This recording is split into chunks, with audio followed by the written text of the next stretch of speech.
Oh, good morning. I wanted to show you my cup today. This is my ministry cup. I'm not sure it's my preaching cup, but it is my ministry cup. I get this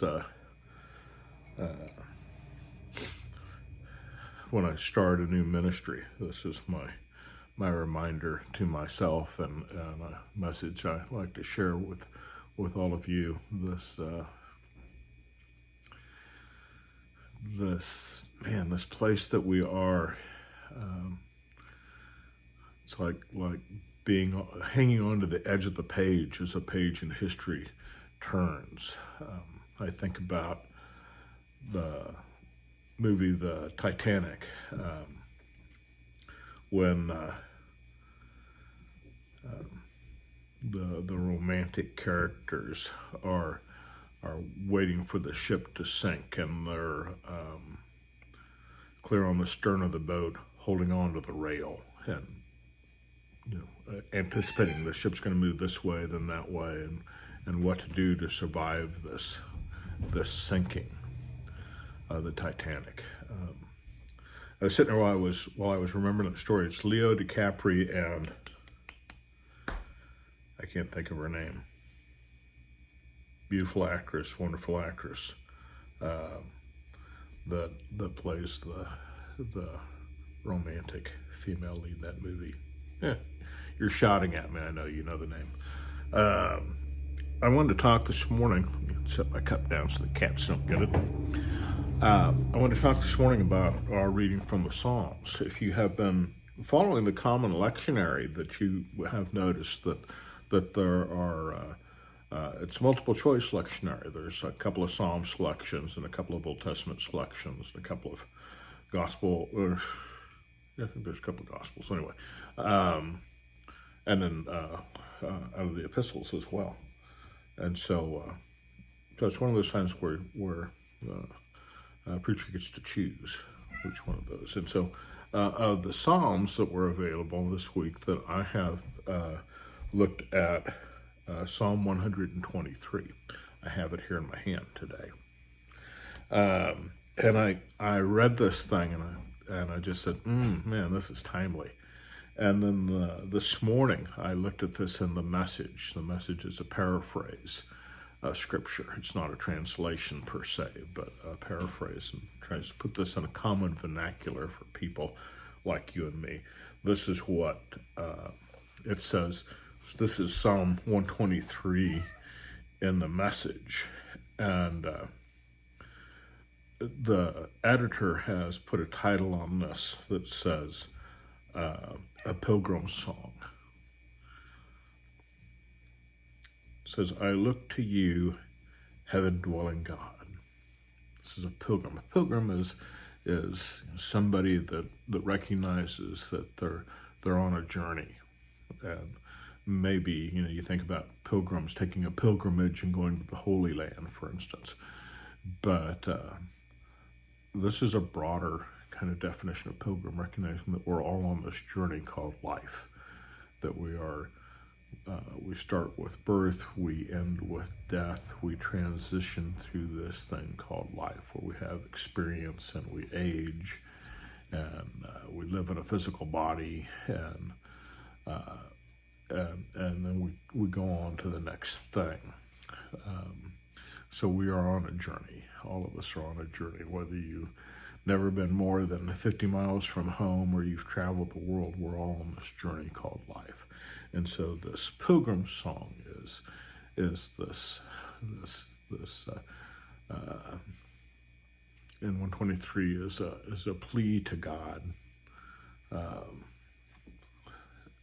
on how the pilgrim feels about the journey and what they would like. And so it starts out, I look to you, heaven-dwelling God. I look to you, heaven-dwelling God, that as I traverse this journey of life, there's so many things to look at. You can look forward, you can look back, you can look around yourself, you can look inwardly, you can look outwardly, and that we're in this place in our life where people have decided the direction they're looking is the only way to look, and that anybody who looks another way is wrong.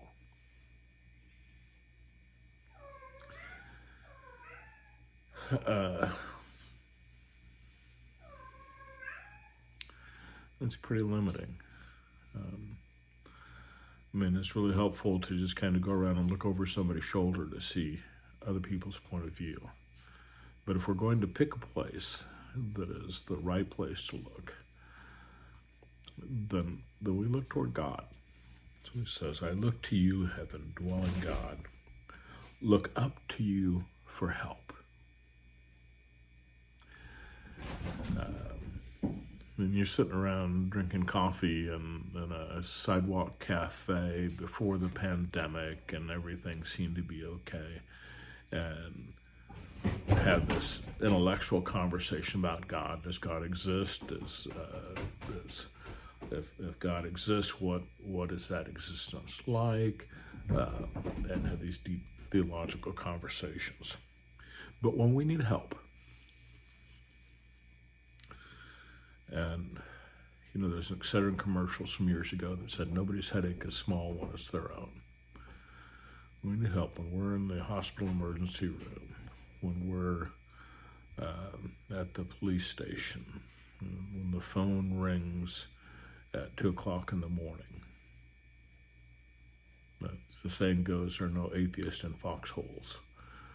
When we need help, that we want God to be this kind of skinny Santa Claus without the red suit, that we can climb into the lap of God and be embraced and have our tears wiped away. And God says, we want God to say, what can I do to make it better? Look up to you for help. Like servants alert to their master's commands, like a maiden attending her lady.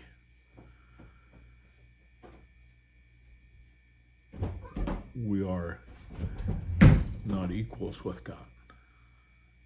That God is beyond and above us, and that we are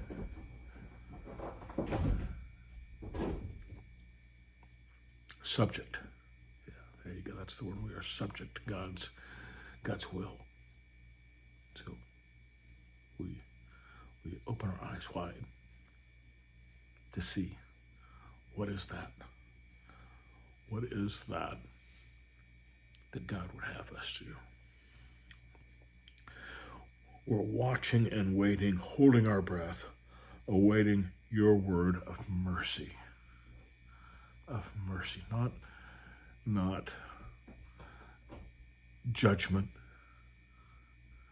not to be told that we are right and everyone else is wrong. Not that, but it's mercy.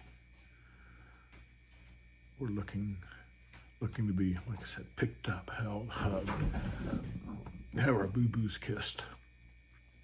Mercy. Mercy, God, mercy.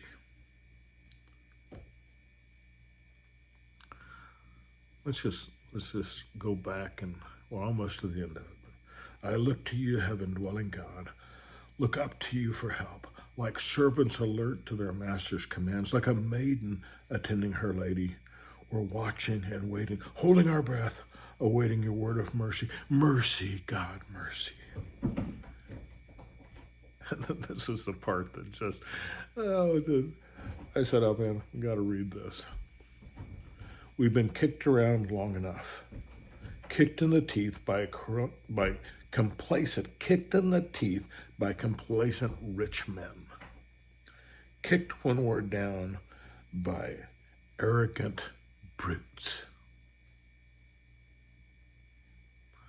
And now we call for God's mercy. Hear that? Mercy.